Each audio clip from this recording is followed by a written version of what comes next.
अस्सलाम वालेकुम। आज बच्चों हम पढ़ेंगे कि इलेक्ट्रॉन नेगेटिविटी क्या होती है। इससे पहले हमने दो टर्म्स पढ़ी हैं, आयनाइजेशन एनर्जी और इलेक्ट्रॉन अफिनिटी। डेफिनेशन बच्चों क्या है? The ability of an atom to attract the shared pair of electron toward itself in a molecule. यानी एक मॉलिक्यूल में जो दो एटम्स हैं वो दोनों एटम एक दूसरे के साथ कोई ना कोई बॉन्ड बना रहे हैं ना, तो बॉन्ड का मतलब है वहाँ पे इलेक्ट्रॉन होंगे। बॉन्ड जो बना रहे हैं वो इलेक्ट्रॉन की शेयरिंग से बना रहे हैं।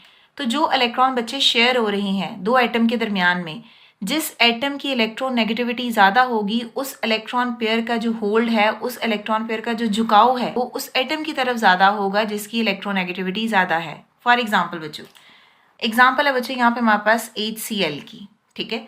अब अगर आप इसको ओपन करके देखो तो H और Cl के दरमियान में बच्चों बॉन्ड है, और बॉन्ड का मतलब ये है, ये जो एक बॉन्ड है इसका मतलब है कि ये इलेक्ट्रॉन डॉट एंड क्रॉस की फॉर्म में प्रेजेंट है। तो ये वो दो इलेक्ट्रॉन है बच्चे जो ये बॉन्ड बना रहे हैं। इसका मतलब है इन इलेक्ट्रॉन को हम बोलेंगे ये है shared pair of electron.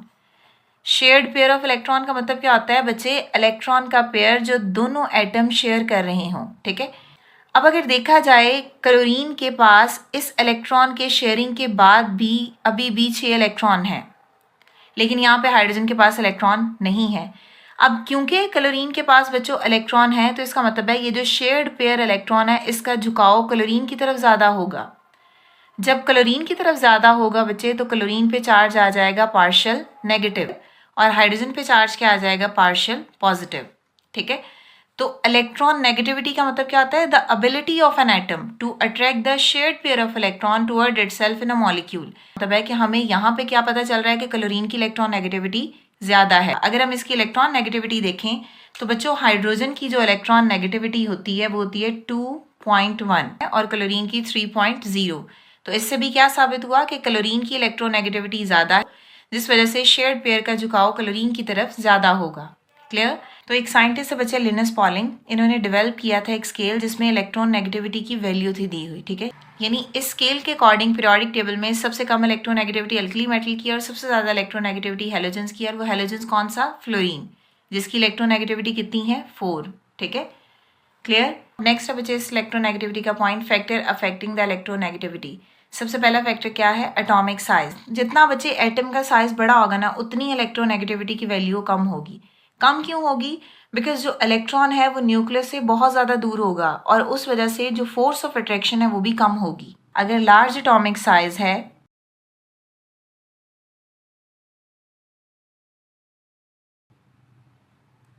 Large atomic size atom, उनकी इलेक्ट्रोनेगेटिविटी क्या होगी? हैव लो इलेक्ट्रोनेगेटिविटी, ठीक है।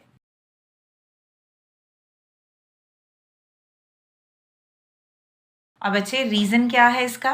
जो इलेक्ट्रॉन है वो दूर होंगे न्यूक्लियस से, जिस वजह से वहाँ पे फोर्स ऑफ अट्रैक्शन जो है वीक होगी, ठीक है। तो हम यहाँ पे क्या लिखेंगे? Electrons being for away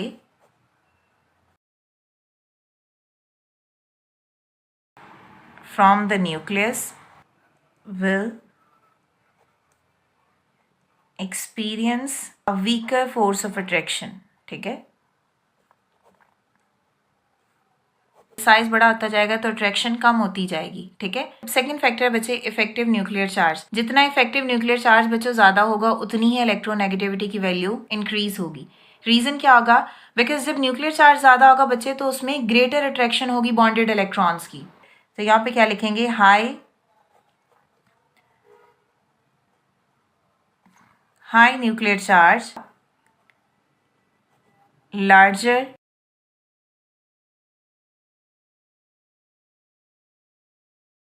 electronegativity value. Reason क्या है इसका बच्चे? ज़्यादा न्यूक्लियर चार्ज होने की वजह से जो अट्रैक्शन है बॉन्डेड इलेक्ट्रॉन की वो इंक्रीज हो जाएगी, ठीक है। क्या होगा रीज़न यहाँ पे? Increase of nuclear charge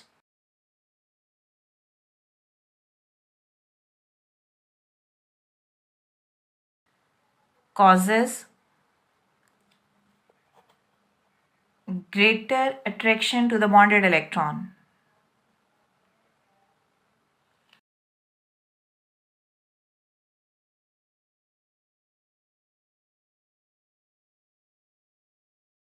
lines का मतलब क्या है? अगर न्यूक्लियर चार्ज ज़्यादा होगा तो ग्रेटर अट्रैक्शन होगी बॉन्डेड इलेक्ट्रॉन की, ठीक है। इसका मतलब क्या है? जैसे यहाँ पे देखो, हाइड्रोजन का एटॉमिक नंबर है 1, क्लोरीन का एटॉमिक नंबर है 17, एटॉमिक नंबर मीन्स प्रोटॉन होंगे, तो प्रोटॉन कहाँ पे बच्चों प्रेजेंट होते हैं? न्यूक्लियस के अंदर।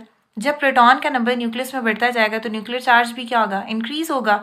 तो देखो यहाँ पे जब इसका एटॉमिक नंबर ज़्यादा है, इसका मतलब है कि इसका न्यूक्लियर चार्ज ज़्यादा है।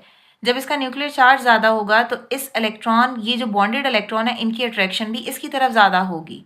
क्लियर? लेफ्ट टू राइट जो इलेक्ट्रोनेगेटिविटी है वो इंक्रीज करती है। लिथियम की एग्जांपल, और यहाँ पे हमने ली है फ्लोरीन की। इलेक्ट्रोनेगेटिविटी होगी 1.0 और इसकी इलेक्ट्रोनेगेटिविटी होगी 4.0।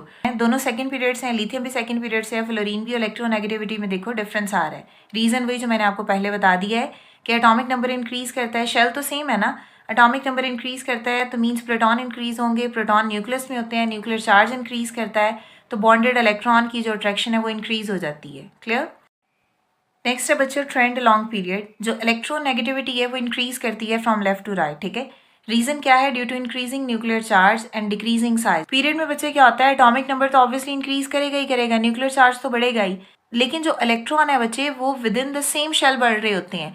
मतलब एक पीरियड में जितने भी एलिमेंट हैं उन सब में शेल नंबर सेम होगा। इंक्रीज क्या होगा? इलेक्ट्रॉन बढ़ेंगे वहाँ पे, और इस वजह से जो साइज है एटम का वो डिक्रीज हो जाता है। यहाँ पे अगर हम एक पीरियड लिखें बच्चों, तो पीरियड में हमारे पास है lithium, beryllium, boron, carbon, nitrogen, oxygen and fluorine. अगर आप इसकी इलेक्ट्रोनेगेटिविटी लिखो तो इसकी इलेक्ट्रोनेगेटिविटी है 1.0, इसकी है 1.5, इसकी है 2.0, इसकी है 2.5, नाइट्रोजन की है 3.0, ऑक्सीजन की है 3.5 और फ्लोरीन की है 4.0। तो इसकी इलेक्ट्रोनेगेटिविटी क्या है? लो, और इसकी इलेक्ट्रोनेगेटिविटी क्या है? हाई है। इसका मतलब है कि इसका न्यूक्लियर चार्ज ज़्यादा होगा और इसका न्यूक्लियर चार्ज कम होगा, लेकिन इसका साइज ज़्यादा होगा और इसका साइज कम होगा। ठीक है, अब नेक्स्ट है बच्चों ग्रुप में electronegativity decreases from top to bottom. Reason क्या है? Due to increase in a size by the addition of the shell and shielding effect. आपको पता है बच्चे ग्रुप में क्या होता है कि पहले एक एटम का एक शेल है, ठीक है, फिर उसके बाद 2 शेल होंगे, फिर उसके बाद क्या होगा? फिर 3 शेल होंगे, 4 शेल होंगे। तो जैसे जैसे ग्रुप में हम मूव करते हैं नंबर ऑफ शेल्स इंक्रीज करते हैं। जब शेल्स इंक्रीज करेंगे बच्चे शील्डिंग इफेक्ट इंक्रीज करेगा। जब साइज बढ़ रहा है तो इलेक्ट्रोनेगेटिविटी क्या होगी? वहां पे डिक्रीज होगी। एग्जाम्पल लिखें, एग्जाम्पल में हमारे पास अगर हेलोजन से लिखें तो हेलोजन्स में सबसे पहले है fluorine, chlorine, bromine and iodine. अब इसकी अगर आप इलेक्ट्रोनेगेटिविटी देखो, ये फ्लोरीन की है, ये क्लोरीन की है, ये ब्रोमीन की इलेक्ट्रोनेगेटिविटी और ये आयोडीन की है। फ्लोरीन की इलेक्ट्रोनेगेटिविटी सबसे ज़्यादा है और आयोडीन की सबसे कम है। रीज़न अगेन वही है, इनका साइज क्या आ रहा है? डाउन द ग्रुप इंक्रीज कर रहा है, और यही वजह है कि इलेक्ट्रोनेगेटिविटी एंड पे आयोडीन की कम हो जाती है। ठीक है, पीरियोडिक टेबल में जो लेफ्ट साइड है वहाँ पे मेटल्स हैं और जो राइट साइड है वहाँ पे नॉन मेटल्स हैं। अभी हमने पीरियड में क्या पढ़ा था? पीरियोडिक टेबल में लेफ्ट साइड पे इलेक्ट्रोनेगेटिविटी कम होती है और राइट साइड पे इलेक्ट्रोनेगेटिविटी हाई होती है। साइड पे क्या होती है? मेटल्स, राइट साइड पे क्या होते हैं? पीरियोडिक टेबल के नॉन मेटल्स। तो जो लेफ्ट साइड पे एलिमेंट्स हैं उनकी इलेक्ट्रोनेगेटिविटी की वैल्यू कम होगी, जो राइट साइड पे एलिमेंट है उनकी इलेक्ट्रोनेगेटिविटी की वैल्यू ज़्यादा होगी। यही वजह है हम मेटल्स को electropositive element and non metal को इलेक्ट्रोनेगेटिव एलिमेंट बोलते हैं, बिकॉज यहाँ पे नॉन मेटल की इलेक्ट्रोनेगेटिविटी की वैल्यू ज़्यादा होती है। ठीक है, तो ये था बच्चों हमारा आज का टॉपिक इलेक्ट्रोनेगेटिविटी। अगर आपको इसमें कोई भी प्रॉब्लम है या कोई भी क्वेश्चन है तो आप कमेंट कर सकते हैं। नेक्स्ट वीडियो तक के लिए अल्लाह हाफिज़।